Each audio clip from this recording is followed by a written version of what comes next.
के माध्यम से आप सभी के सम्मुख उपस्थित हुआ हूँ।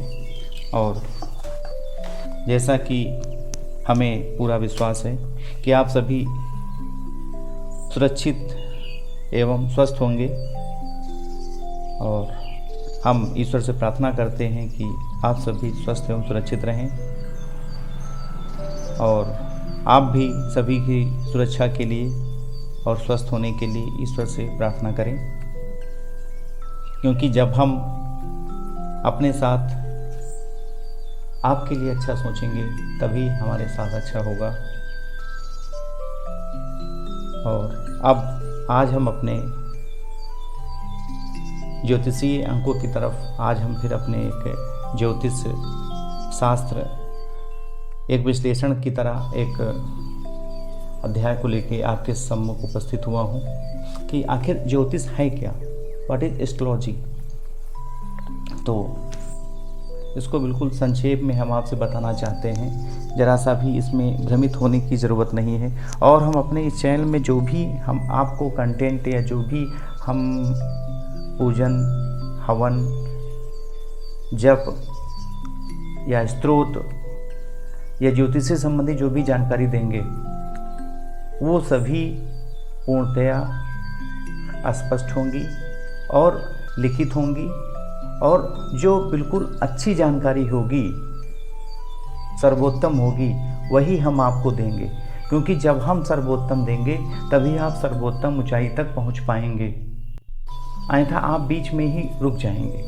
तो हमें ज़रूर चाहते हैं कि हम सभी अगर जीवन में एक कदम चले तो हमारा अंतिम कदम भी हमको मिले, अर्थात 100वां कदम भी मिले, तभी हमको सफलता मिलेगी। यानी कि हमारा जो लक्ष्य है, गोल है, वहाँ तक हम अवश्य पहुँचें। तो आज हम आते हैं ज्योतिष शास्त्र की तरफ। आखिर बहुत लोगों की मीमांसाएँ होती हैं, आते हैं हमारे पास, पूछते हैं कि गुरुजी ज्योतिष क्या है, तो उनको हमें बताना पड़ता है। तो अब तो एक चैनल भी एक माध्यम सा हो गया है, तो हम आप सभी को बताना चाहेंगे, और इससे तो अपने विचार आज हम साझा कर रहे हैं। और ये जो भी ज्योतिषीय संबंधी भ्रांतियां हैं वो हमें नहीं होनी चाहिए। और ज्योतिष भी is as like a science, जैसे कहते हैं astrology is as like a science, ये भी एक विज्ञान है, ज्योतिष विज्ञान इसे कहा गया है। तो आइए अब हम कहते हैं कि जैसे आप सभी जानते हैं कि जो भारतीय संस्कृति है हमारी, उसका मूल आधार क्या है? निसंदेह आप जानते हैं वेदों से ही उत्पत्ति हुई है हमारी सबकी, और वेद से ही हमें अपने धर्म और सदाचार का ज्ञान मिलता है। हमारी जो पारिवारिक, सामाजिक, वैज्ञानिक और दार्शनिक विचारधाराओं के स्रोत हमारे वेद ही हैं। और कहते हैं कि हमारी जो विद्याएं हैं इन्हीं वेदों से प्रकट हुई हैं। अब हमारे वेद कौन कौन से हैं? ऋग्वेद, यजुर्वेद, सामवेद, अथर्ववेद, ये 4 वेद हैं, इन्हीं से उत्पत्ति हुई है। अब कहते हैं जो वेदों के 6 अंग हैं आगे चलकर, तो वेदों के 6 अंग कौन कौन से हैं? बिल्कुल ध्यान से इस बात को सुनिएगा, क्योंकि ज्योतिष भी इन्हीं में से निकल के आया है। तो पहला अंग है हमारी शिक्षा, दूसरा है कल्प, तीसरा है व्याकरण, चौथा है निरुक्त, पंचम है छंद, और छठवां है ज्योतिष। इन्हीं अंगों को खड़ वेदांग कहा गया है, और कहते हैं कि वेदों का संपूर्ण ज्ञान कराने के लिए इन 6 अंगों की बहुत ही ज़रूरत पड़ती है, क्योंकि इनकी अपनी अपनी विशेषताएं हैं। और आगे हम बता रहे हैं आपको कि जैसे कि मंत्रों के उचित उच्चारण के लिए कि मंत्र कैसे बोले जाएं, उनमें शिक्षा का 6 अंक की तरफ हम बढ़ रहे हैं, तो मंत्रों के उच्चारण के लिए हमें शिक्षा की आवश्यकता पड़ती, कर्मकांड और यज्ञीय अनुष्ठान के लिए कल्प की आवश्यकता पड़ती, कैसे हम कर्मकांड कराएंगे या कैसे कराएंगे या करेंगे। शब्दों के रूप ज्ञान के लिए किसकी आवश्यकता पड़ती है? व्याकरण की, ग्रामर की। अर्थ ज्ञान के निमित्त शब्दों के निवर्चन के लिए निरुक्त की आवश्यकता पड़ती, और वैदिक छंदों के ज्ञान हेतु छंदों की आवश्यकता पड़ती है, और आगे अनुष्ठानों के उचित काल निर्णय के लिए अर्थात काल का निर्णय करने के लिए कौन सा समय अच्छा है, कौन सा खराब है, कौन सा कैसा है, कौन सा सर्वोत्तम है, उसके लिए ज्योतिष की आवश्यकता पड़ती है।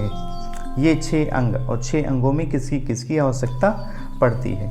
अब जैसे कि ज्योतिष शास्त्र के लिए एक बहुत ही महर्षि पाणिनि को हम सभी जानते हैं, इनको ज्योतिष का वेद पुरुष कहा गया है। उन्होंने ज्योतिष को कहा है ज्योतिषा मयनम चक्षु, अर्थात ज्योतिष को वेद पुरुष का पाणिनि जी ने चक्षु अर्थात नेत्र कहा है। अब नेत्र क्या काम करता है? जैसे सभी चीज़ों को सिर्फ नेत्र ही देख सकता है, जैसे मनुष्य बिना नेत्र के किसी भी वस्तु का दर्शन करने में समर्थ नहीं है, ठीक वैसे ही वेद शास्त्र कर्मों को जानने के लिए ज्योतिष का अत्यंतम महत्व सिद्ध है। अब कहते हैं कि ज्योतिष शास्त्र आखिर है क्या?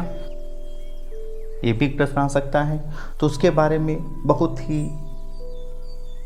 कम शब्दों में कहा गया है कि भूतल, अंतरिक्ष एवं भूगर्भ के प्रत्येक पदार्थ का त्रैकालिक यथार्थ ज्ञान जिस शास्त्र से होता है वही ज्योतिष शास्त्र है। अर्थात ज्योति का शास्त्र है। कह सकते हैं जो हमारा एस्ट्रोलॉजी है वो ज्योति का शास्त्र है। ज्योतिष शास्त्र से त्रैकालिक प्रभाव को हम जान सकते हैं। जैसे हमारी जो संपूर्ण जीवनचर्या होती है, गर्भ से लेकर मृत्यु तक, और उसके बाद भविष्य की बातों, परलोक की बातों, पुनर्जन्म की बातों तथा भूतकाल की स्थिति को ज्योतिष शास्त्र अभिव्यक्त करता है कि क्या क्या कब कब कैसे हुआ। और जब हम आपसे ये बता देंगे कि आपके साथ ये हुआ है तो निश्चित यकीन मानिए तभी तो हम बताने में समर्थ होंगे कि आगे क्या होगा। ज्योतिष विज्ञान पूरी तरह से गणना पर आधारित है, मैथमेटिक्स पे आधारित है, और गणित हमेशा राइट फैक्ट देती है। कहते हैं जो भी शुभाशुभ कर्म किया जाता है उसके फल तथा फल प्राप्ति के समय को यह शास्त्र वैसे ही स्पष्ट करता है जैसे अंधकार में स्थित पदार्थों को दीपक व्यक्त करता है। इसी कारण ज्योतिष को नेत्र चक्षु कहा गया है। अब नेत्र का कार्य होता है सम्यक अवलोकन करना कि हमने क्या क्या पाप और पुण्य किया है। हम ऐसे तो परिवार में समाज से अपने पापों को छुपा लेते हैं, लेकिन ईश्वर से हम कुछ नहीं छुपा सकते हैं। और ज्योतिष के पास भी वो नेत्र है, वो चक्षु है, जो देख के आपको बता देता है कि आपने क्या क्या किया है और अब आपके साथ क्या होगा। कहते हैं यह एक ऐसी दिव्य दृष्टि है जिस दृष्टि से संपूर्ण ब्रह्मांड और समस्त जीव निकाय का प्रत्यक्ष या अप्रत्यक्ष, व्यवहारित या अव्यवहारित समस्त कर्म, चाहे व्यवहार में लाए गए हों या ना लाए गए हों, स्पष्ट रूप से दृष्टिगोचर होने लगते हैं। जैसे कहते हैं शरीर में कर्ण अर्थात कान, नासिका आदि अन्य अंगों के विद्यमान रहने पर भी नेत्र के ना रहने पर व्यर्थता सी प्रतीत हुआ करती है। व्यक्ति कुछ भी करने में सर्वथा असमर्थ हो जाता है। वैसे ही अन्य शास्त्रों के रहने पर भी नेत्र रूपी चक्षु से हीन होने पर हम, नेत्र रूपी चक्षु अर्थात ज्योतिष शास्त्र के बिना वेद की अपूर्णता रहती है। इसीलिए ज्योतिष शास्त्र एक मुख्य शास्त्र है वेदों के लिए, और ज्योतिष शास्त्र ही कृषि, व्यापार, उद्योग, यज्ञ, सदाचार, धर्म, व्यवसाय तथा जीवन यात्रा हेतु शुभ काल निर्णय के लिए यही एकमात्र साधन है। इसलिए ज्योतिष शास्त्र अपने में एक विशिष्ट स्थान अवश्य रखता है, इसमें बिल्कुल भी संशय नहीं है। और अब हम ये आशा ज़रूर करते हैं कि ज्योतिष से संबंधित जो भी भ्रांतियाँ या समस्याएं या कठिनाइयाँ आपको समझने में रही होंगी, वो निसंदेह ही दूर हो गई होंगी। और एक बार फिर हम आपसे आग्रह करेंगे कि अपने इस आध्यात्मिक चैनल को अधिकाधिक दूसरों तक पहुँचाएं, अपना कल्याण करें और दूसरों का भी कल्याण करें। जय श्री राम, जय हनुमान।